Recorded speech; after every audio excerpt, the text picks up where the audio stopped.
As Cheryl said, we're talking about power this month. Whether we think of a bully or a hurricane, a green chute pushing its way up through a pavement crack, or the electricity that enables our modern lives, power is all around us every day. In so many different ways, it's unavoidable. You and I aren't just drifting through life being acted upon by that power, though. We each have a whole tool chest of different sorts of power. You've probably heard the phrase, speak softly and carry a big stick, and you will go far. There's a whole lot of wisdom in that little saying. I was a little disappointed this week when I realized it's not nearly as quaint or proverbial as it sounds. It actually comes from then Vice President Theodore Roosevelt. Roosevelt was almost certainly talking about diplomacy or military power, but still the phrase can bring meaning to our own individual lives. Speak softly and carry a big stick refers to two different types of power, soft power and hard power. You probably guessed soft power involves influencing and persuasion.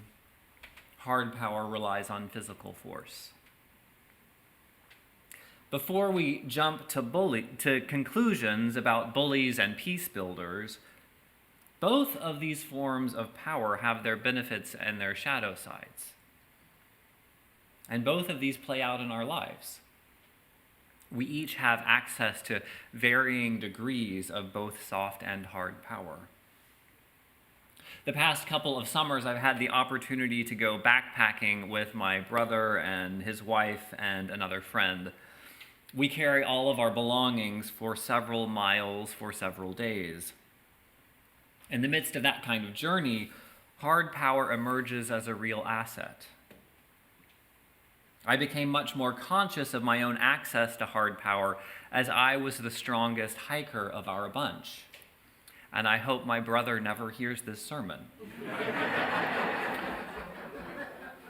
While backpacking, it became very clear that as a 6-foot-tall, fairly fit man, I had a distinct advantage over my much smaller-framed sister-in-law.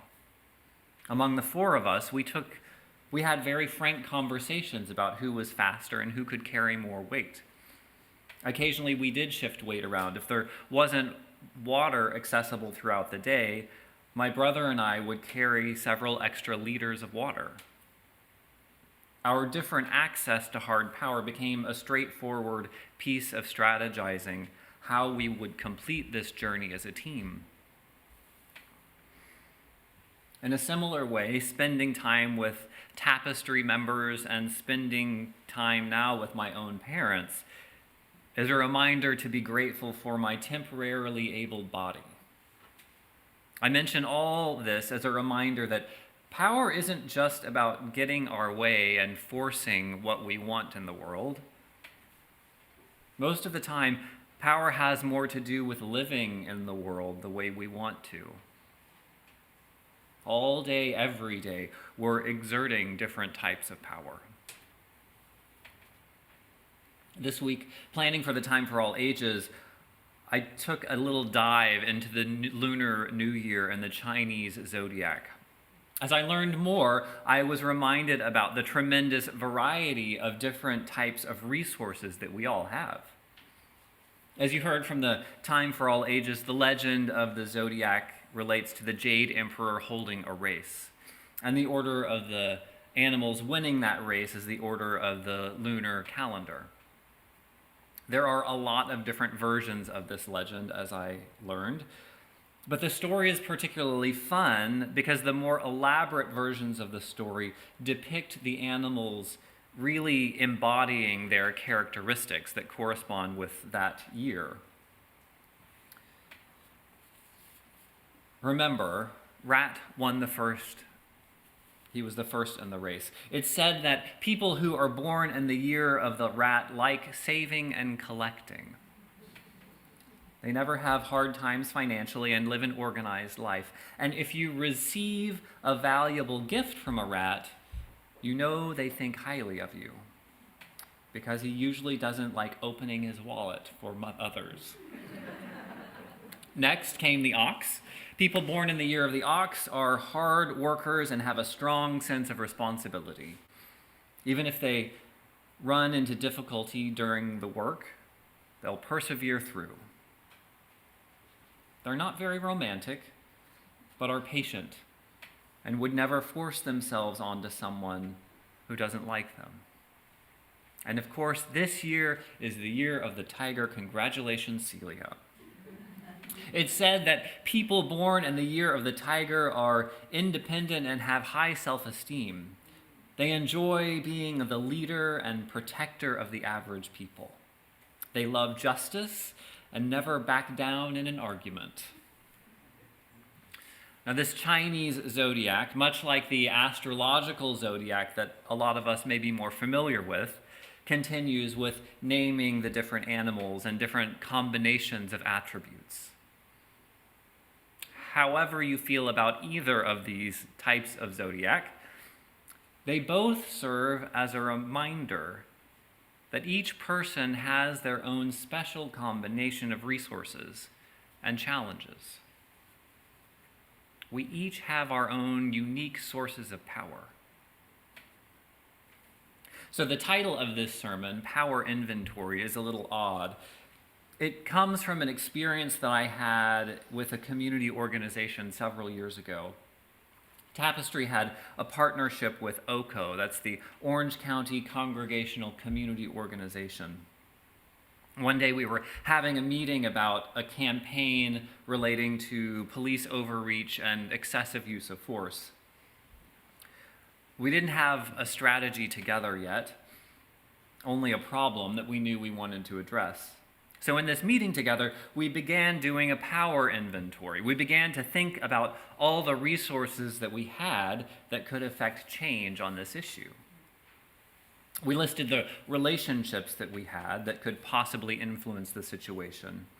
And we got specific. We named particular religious leaders in Orange County and elected officials and that we had relationships with. We even named media contacts. There were several people in the room, so the list got pretty long. Next, we talked about people power. How many people could we turn out for an event?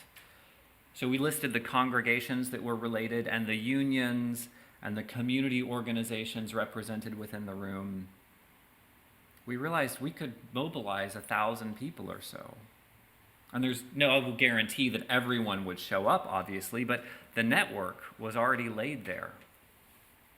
Next, we listed our skills. There were artists among us and faith leaders and speakers.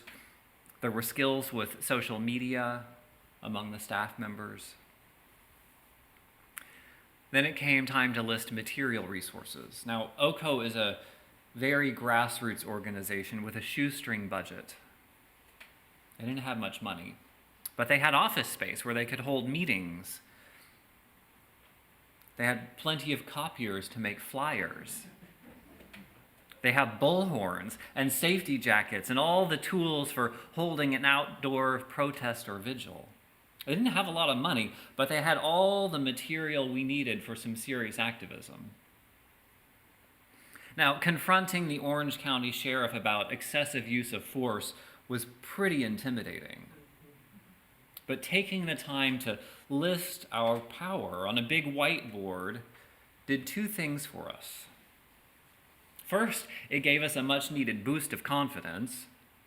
But second, it began to map out our strategy of how we could create the change with the resources we had at our disposal. So this exercise of looking at power made me wonder, what would it be like for us as individuals to recognize and to summon the variety of power that we have access to? So I want to spend a little time considering the sources of personal power that you each have. Now, this isn't about making comparisons or thinking what you should have. For now, I want each of us to become aware and to access the various powers that we do have. I spoke already about hard power or physical power, you've probably already taken a little bit of stock in that department. It's something to be conscious of and grateful for. So what about soft power, relational power? Each one of us have a network of different relationships. Some social networks are broader, some are deeper. My personal network outside of Tapestry is not very broad. It's very deep, though. Among a very small circle of friends, I could ask for just about anything. Also, I want you to consider family and professional relationships. For just a moment, really visualize your specific social network.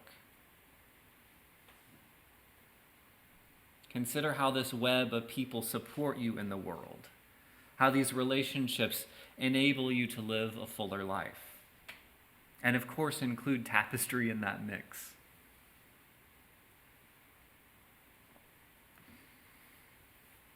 Your web of relationship may even be a platform for changing the world around you. I want you to feel that network here and now.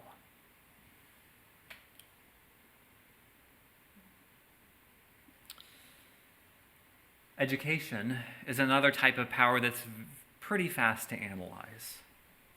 Education of any kind is a key that opens doors to opportunity.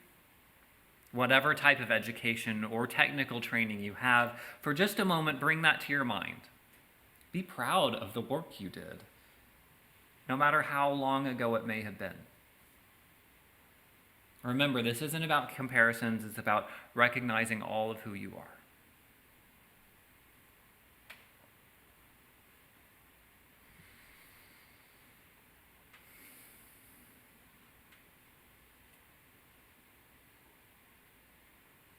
A slightly more complicated piece of power relates to personal attributes, like I was talking about with the zodiac.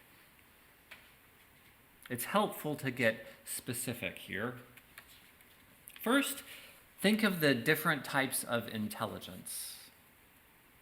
For example, I am not great when it comes to math or spatial issues. I'm useless when it comes to cramming too much luggage into a car.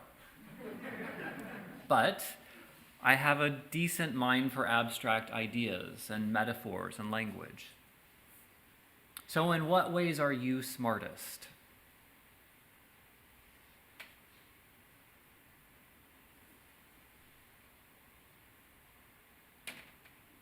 And what other attributes serve you? Maybe you're determined. Do you have a great sense of humor? Are you creative? This is the time to brag. This is all internal. Are you compassionate? Are you grounded? Are you adventurous? These are just some of the resources that popped into my mind. But where, from within your mental, emotional, spiritual life, do you find power? Where, from within your own unique personality and mind, do you find power?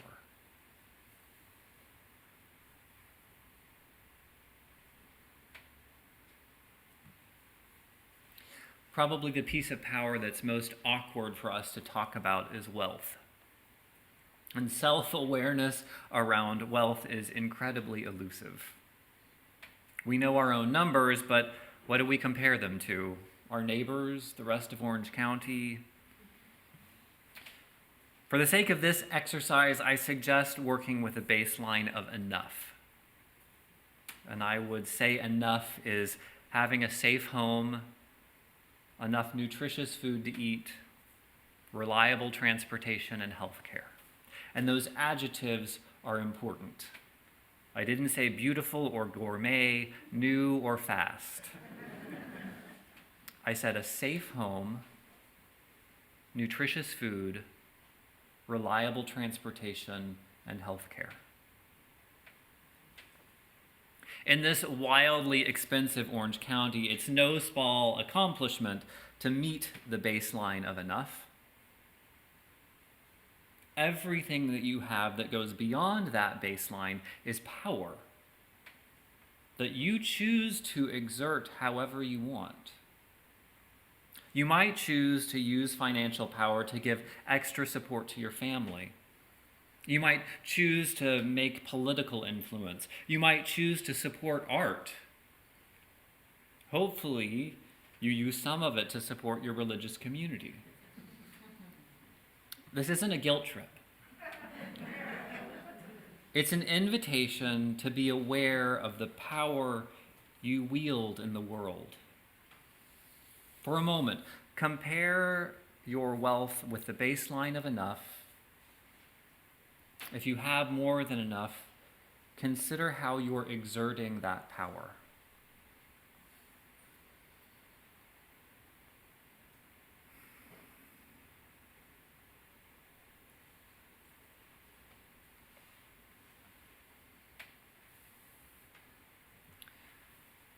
Thank you for going on a little journey of self-examination. If you have time in the future, or if you're watching from home, I strongly encourage you to grab a pen and a piece of paper and write some of this down on a list so that you can really see it laid out before you. It's a good exercise.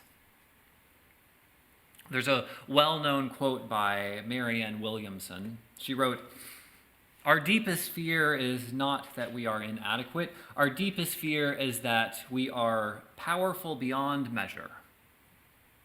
It's our light, not our darkness, that we're most afraid of." We ask ourselves, who am I to be brilliant, gorgeous, talented, fabulous? Actually, who are you not to be? You are a child of God. Your playing small doesn't serve the world, she writes. Your playing small doesn't serve the world, nor does it serve you. In progressive circles, we tend to be suspicious of power. But power is inevitable. It is everywhere in the universe, from earthquakes to bullies, from that green shoot pushing its way up through the concrete to the electricity that runs these lights and the computer screens you may be watching on. Power is everywhere, including in each of us. The question that remains is, how will you use your power? Amen.